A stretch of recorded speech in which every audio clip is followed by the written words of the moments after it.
কিরে বন্ধু, কিসের শব্দ হইল রে? না না না, কোনো শব্দ না, তোরা কাজ কর। ও আচ্ছা।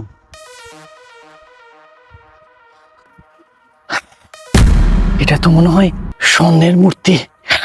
আমার মনে হয় কপাল খুইলে গেছে। আজকে আর আমি কাম করবো না, এটা নিয়ে আমি চলে যাবো।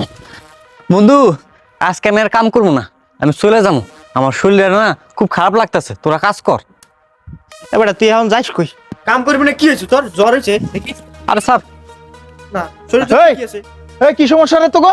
মালিক কোনো সমস্যা নাই, আমার শরীরে খুব খারাপ লাগতেছে তো, তাই আমি আজকে আর কাজ করতে চাইতেছি না। মালিক, আমার একটু ছুটি দেন। আর তোর কিসের শরীর খারাপ? সারাক্ষণ দেখলাম তুই কাজবাজ করতেছো। আচ্ছা কত, একটু আগে ওই জায়গায় কি শব্দ হয়েছে? কোনো শব্দ হয়নি, আপনি ভুল শুনছেন মালিক। তোর লুঙ্গির ভিতর কি রে? না মালিক, আমার